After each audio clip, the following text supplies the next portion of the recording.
The neon lights danced across the walls of Jakarta's most vibrant nightclub, casting flickering glows on a sea of moving bodies. In the middle of the electric chaos stood Megan Taylor, a blonde, carefree American woman in her 20s, lost in the rhythm of the music and the intoxication of freedom. Her laughter echoed under the pounding bass, her arms lifted as if surrendering to the night. For Megan, life was meant to be lived without pause. She'd flown in from Los Angeles just 2 days ago, chasing stories, chasing thrills, and chasing the promise of something that made her feel alive. Jakarta's nightlife was just another playground in her ever-growing list of global escapades. Jakarta doesn't sleep, someone had told her at the airport. Now she understood. Tonight was supposed to be like every other wild night she had embraced, filled with music, flashing lights, laughter, and drinks strong enough to blur reality. She wore a sequined silver top, her heels clicking against the glassy floor as she spun and danced among strangers. Glasses clinked. The DJ raised his hands. The crowd surged forward. Megan raised her glass of vodka to her lips and smiled like she owned the universe. But destiny often waits in the shadows of such nights. It began with a flicker. She didn't notice it at first. None of them did. But by the bar counter, a tiny spark flared and then disappeared. A minute later, it returned, larger this time, followed by the sharp, unnatural scent of burning plastic. The music continued to roar. People kept dancing. Then came the smoke. A thin, gray ribbon slithered along the ceiling. One of the waiters noticed and shouted something toward the exit. But his voice drowned in the music. By the time the fire alarm screamed and the sprinklers sputtered uselessly, chaos had already ignited. Flames erupted from behind the bar like an angry monster. Glass bottles exploded. People began to scream. The crowd pushed and scattered in every direction, toppling chairs and trampling tables. Megan stood frozen in the middle of it all. Her mind tried to make sense of the smoke. Her legs moved clumsily. The alcohol dulled her instincts. She turned toward the door, but a wave of panic pushed her back. She stumbled, fell hard to the floor, and gasped. The smoke poured in faster now, turning the vibrant lights into blurry halos. Megan tried to crawl, but her arms felt like lead. Her lungs screamed. Her eyes watered. A deep fear rose inside her chest. This wasn't part of the game. This was real. Everything went black. Far from the chaos, a fire truck's siren wailed through the Jakarta streets. Inside it sat Arya Sanjaya, a tall, well-built firefighter in his early 30s, known among his peers for his calm demeanor and fearless resolve. When the call came in, he didn't hesitate. He'd seen dozens of fires in his career, but something about this one felt different. As his team rushed inside the burning nightclub, Arya pushed through the smoke with practiced precision. The flames crackled like angry spirits around him. He called out loudly, scanning the floor with narrowed eyes. Then, he saw her. A woman. Unconscious. Slumped near a toppled speaker. He rushed over. Her face was covered in soot, her breathing shallow. Without a second thought, Arya lifted her in his arms. Her skin was warm, too warm. She was slipping away. With smoke curling behind him, he ran through the flames and burst out of the building, carrying Megan toward the paramedics. The night sky welcomed them with open arms. "She's alive," Arya said breathlessly. "We need oxygen now." As the medics took over, Arya knelt beside her, refusing to leave until the ambulance doors closed. 3 days later. The sterile white walls of the hospital room were silent, except for the occasional beep of machines. Megan lay unconscious, her face pale, her body still recovering from smoke inhalation.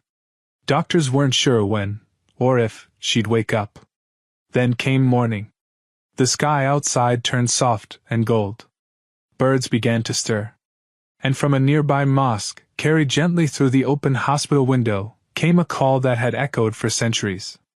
Allahu Akbar! Allahu Akbar! The adhan, the Muslim call to prayer, flowed like a breeze through the room.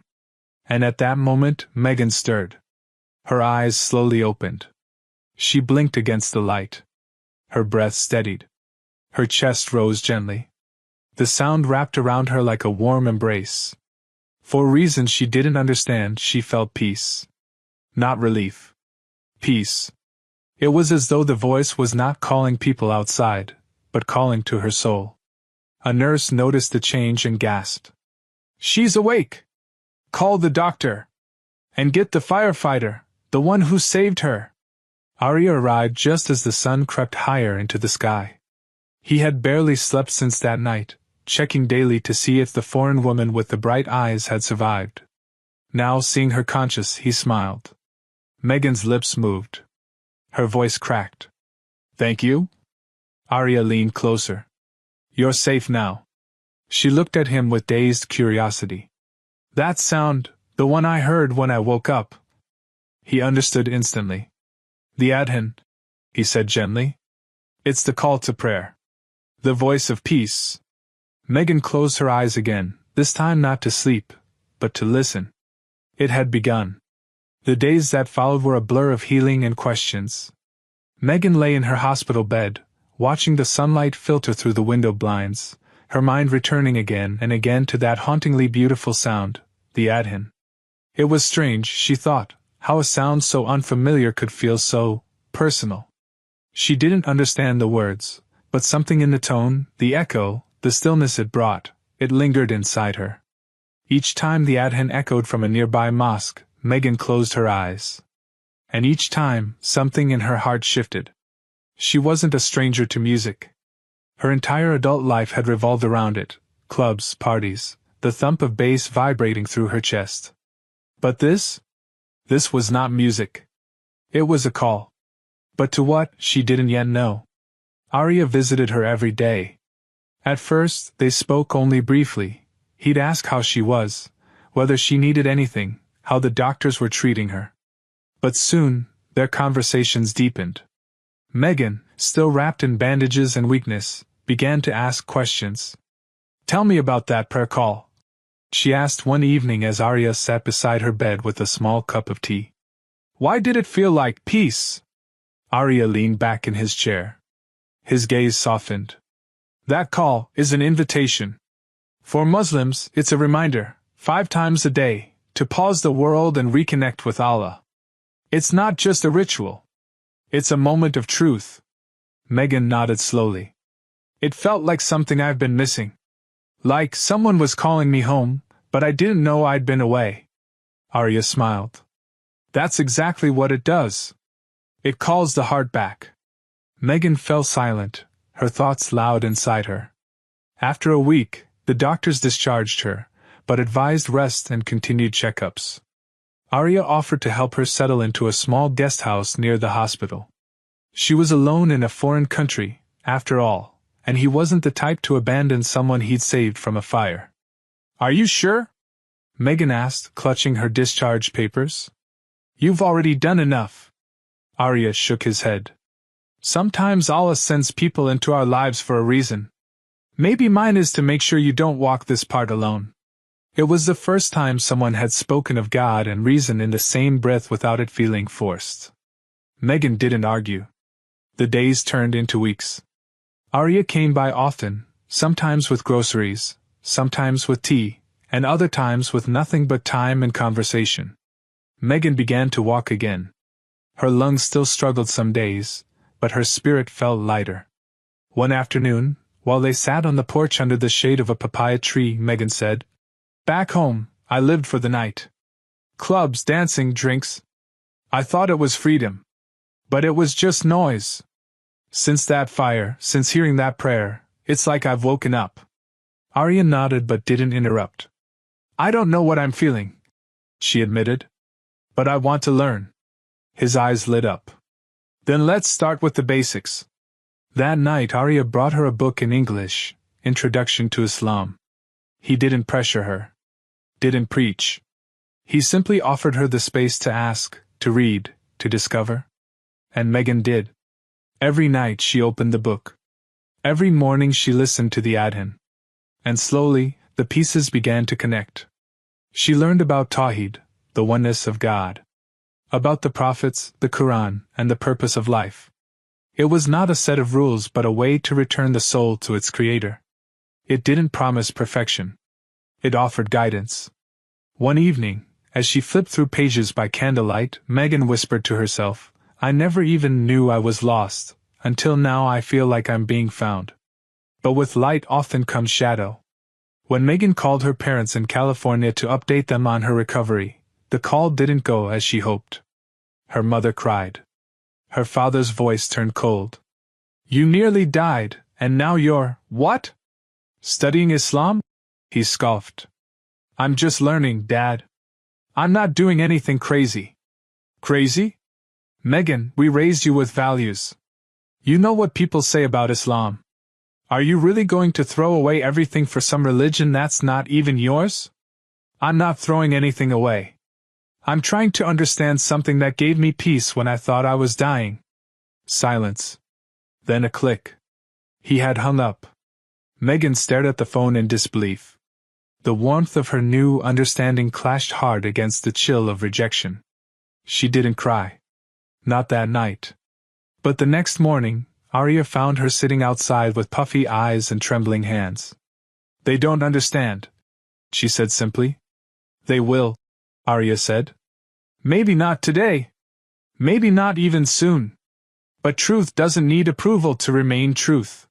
His words were gentle, but they steadied her like steel. Weeks later, Megan stood in a small mosque in South Jakarta, wrapped in a soft scarf Arya had given her. A female teacher sat beside her. The imam stood in front of them. The air was thick with reverence. With slow, shaking breath, Megan raised her hands. "I bear witness that there is no God but Allah, and I bear witness that Muhammad is the messenger of Allah." Tears slid down her cheeks as she repeated the Shahada, the declaration of faith. "I bear witness that there is no God but Allah, and I bear witness that Muhammad is the messenger of Allah." Arya stood at the back of the mosque, silently watching. He wasn't smiling. He was in tears. Not from pride, but from awe. From witnessing a soul come home. And Megan? She didn't feel like she was changing. She felt like she was becoming. The morning after Megan embraced Islam, Jakarta seemed quieter. It wasn't, of course. The horns still honked, the vendors still shouted, and life still moved in its chaotic rhythm. But for Megan, the world felt stiller, calmer, as if something inside her had realigned. For the first time in years, she awoke without anxiety pressing on her chest. She didn't need loud music. She didn't need caffeine. She just sat, wrapped in her scarf, breathing in the morning light. Arya came by that afternoon with 2 glasses of iced tea. He looked at her for a moment, then said softly, "You seem different." "I am," Megan said. "But it's not that I've changed. It's more like I finally found the piece that was missing." Arya smiled, though there was a flicker of concern behind it. "What?" she asked. He took a breath. "Have you told your family yet?" The smile faded from her face. "I tried," she admitted. "When I mentioned Islam before, they hung up on me. I can't imagine how they'll take the news now." Arya didn't push further. "Whenever you're ready," he said. But the time came faster than expected. 2 days later, Megan received a video call from her younger sister. The moment her face appeared on screen, Megan's heart began to race. "Meg, are you okay?" her sister asked, her voice cautious. "Yes," Megan replied. "I'm doing better. A lot better. I heard from Mom that you're involved with someone? And something about religion?" Megan sighed. "I converted to Islam." There was a long silence on the line. "You what?" her sister finally said, blinking rapidly. "I'm not in a cult. I'm not being brainwashed," Megan said quickly. "I chose this. I found peace here." "But why?" Megan hesitated, her eyes flicking toward the prayer rug in the corner. "Because for the first time in my life, I feel like I'm alive. Like I know who I am. Islam isn't what people think. It's not about hate. It's about healing." Her sister looked shaken. "Mom and Dad are furious." "I know. They think you've abandoned everything we taught you." Megan's eyes filled with tears, but her voice didn't shake. I didn't abandon anything. I just found something deeper. The call ended in tension. And that night Megan cried in her room, not from regret, but from the weight of walking alone. But she wasn't alone. Arya was always there, steady, patient, never pushing. He took her to meet Muslim women in the community who had also converted, Indonesians, Europeans, even an African-American woman who had moved to Jakarta years ago. They became her support system. They shared tea and stories and faith. Slowly, Megan found a new family. Her love for Arya deepened. What started as gratitude became affection. And what grew from affection began to feel like love. One evening, after sunset prayers at the mosque, Arya turned to her. "Megan," he said, voice low, "I want to ask you something important." She looked up at him, heart pounding. "I want to marry you." The words weren't dramatic. There were no flowers or music. Just sincerity. Clarity. Megan's eyes widened. "Are you sure?" He chuckled softly. "You almost died in my arms.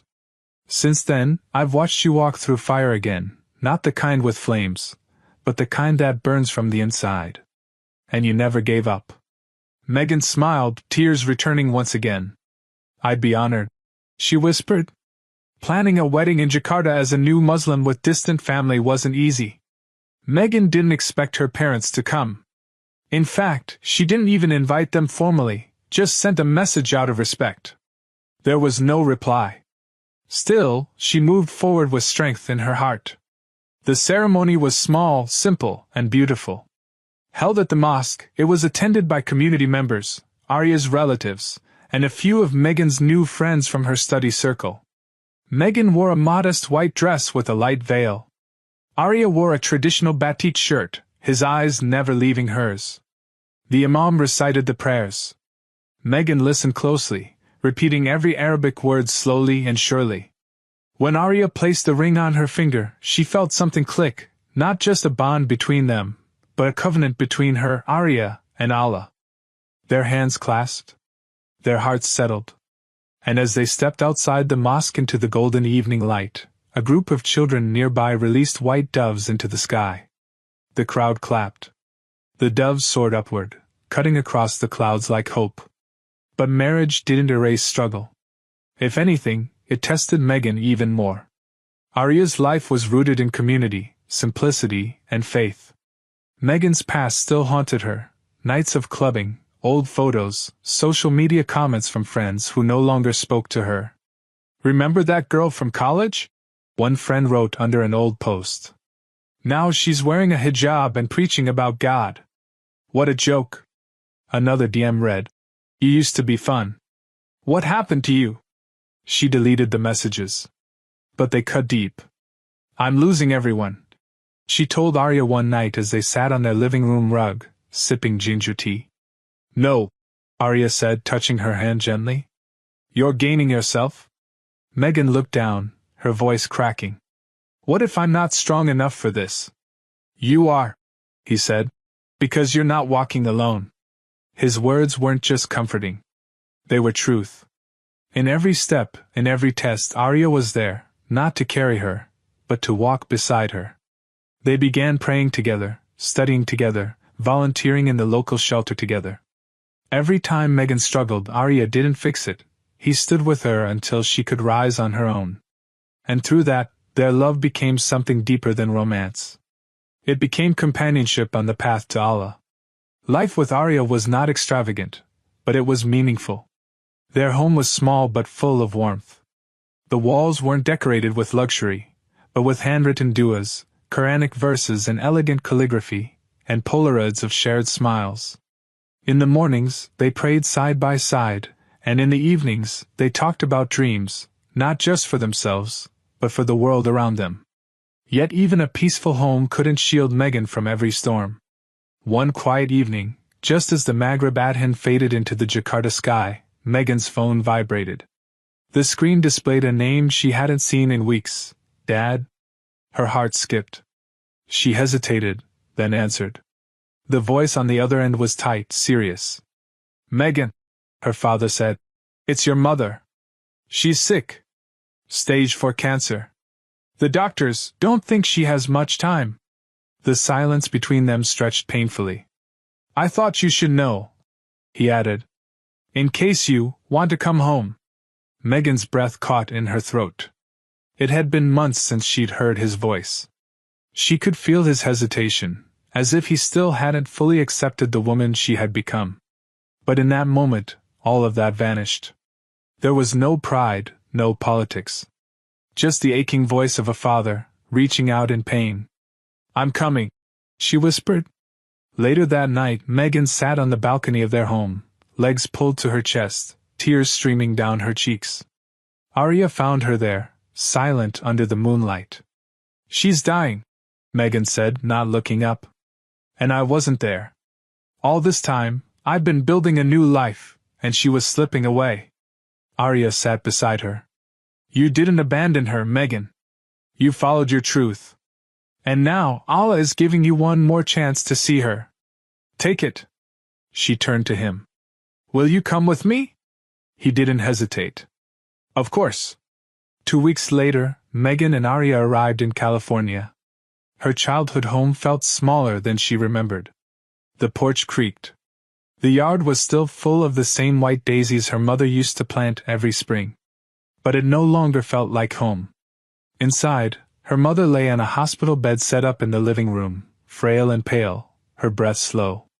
When Megan entered, her mother's eyes fluttered open. Megan, she whispered. Megan rushed forward, kneeling beside the bed, holding her mother's cold hand. I'm here, Mom. I'm so sorry I stayed away. Her mother smiled weakly. You look different. Softer. Megan laughed through her tears. It's Islam, Mom. It changed me. Her mother didn't respond at first. She just stared at her daughter, as if trying to find the girl she once knew inside the woman who now wore a hijab and spoke with calmness in her voice. Finally she said, I don't understand it, Megan. But I can see you're at peace. And that was enough. Arya remained in the background, never overstepping. When Megan wasn't at her mother's side, they would sit in the park near her old school, talking about the future. I want to do more, Megan said one afternoon. Not just live. I want to give. To who? Arya asked. To people like me. People who are lost and don't even know they are. It was the beginning of something new. One quiet morning, as the sun painted golden lines across the floorboards, Megan's mother took her last breath. Megan was holding her hand. There were no last words, no dramatic farewell. Just a silent squeeze of her fingers, and a gentle smile that remained even after her eyes closed forever. The funeral was modest. Megan stayed quiet, respectful. She didn't push her faith or her views. She stood in the back, holding Arya's hand, her heart heavy but strangely calm. That night Arya whispered, You gave her peace. That's all a child can do. Megan cried again, but this time, not in regret. In gratitude. After the burial, Megan sat with her father. They hadn't spoken much. He had kept his distance, casting wary glances at her headscarf and prayer beads. But now they were alone. I thought I lost you, he said finally, voice tight. I thought religion took you from us. Megan looked at him with eyes that no longer held defiance, only gentleness. No, Dad. It brought me back to myself. And in the end to Mom. He nodded slowly. She told me before she passed. That she saw something good in you. That maybe we were the ones who didn't understand. Megan's heart squeezed. I never stopped being your daughter. I just became more. Back in Jakarta, life resumed. But it didn't return to how it was. Megan was different now. More driven. More purposeful. With Arya's help, she began volunteering at a local education center for underprivileged children. She taught English, led workshops, and shared her story with those who needed hope. She started writing a book about her journey, not to preach, but to reflect. To help others find the courage to ask the questions she once feared. One day, sitting under the shade of a mango tree, Arya turned to her and said, You're becoming the answer to your own prayers. She smiled. That's because Allah never stopped listening. They prayed together. They laughed together. They remembered her mother together. And day by day, Megan's grief softened into wisdom. But trials were not done. One afternoon, while looking through old photos, Megan said, "I want us to have a child, Arya." He looked at her with warmth. "I've been praying for that too." Megan placed a hand over her heart. "I want our child to grow up with love. With faith. I want them to know where they come from, and where they're going." Arya leaned closer, placing his hand gently over hers. "Then we'll raise them that way. Together." And as the sun dipped behind the horizon, casting golden light across their modest home, Megan knew this wasn't the end of the journey. It was only the beginning of a legacy built on loss, love, and unwavering faith. Years passed. But the memories remained, tender, vivid, and woven into every corner of Megan and Arya's life. They had built more than just a home. They had built a sanctuary, a place where healing met growth, where grief transformed into purpose, and where two souls walked hand in hand on a path toward Allah. Their house remained humble, a single-story home with jasmine growing along the fence and a quiet prayer room filled with soft rugs and Qur'ans worn from use. But inside, the atmosphere radiated light. Not from chandeliers or lamps, but from sincerity. And from love. Megan had found her rhythm. Her days were no longer filled with rushing or noise. They began with far prayer beside Arya, followed by teaching at the community center they had established just a year after her mother's death, a center built for those in need of guidance, education, and comfort. They called it the Lantern House. Because the world is dark without knowledge, Megan had said. And faith is the flame that lights the way. The Lantern House welcomed everyone, orphans, converts, seekers, women healing from trauma, and even travelers curious about Islam. Megan taught English and personal development classes. Arya led Quranic discussions and helped at-risk youth. Together, they built something that outlived pain. One crisp morning, Megan sat at her desk, sorting through letters. Among them was one from a young woman in Sweden who had seen Megan's story online. The letter ended with, "I thought I was too broken for faith, until I heard your journey. Now I know there's still time for me." Megan's hands trembled slightly. She placed the letter to her chest and whispered, "Alhamdulillah."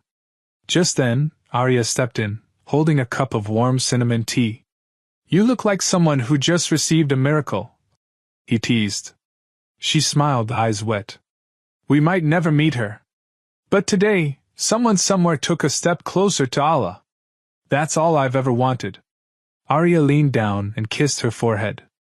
"And that's why I love you."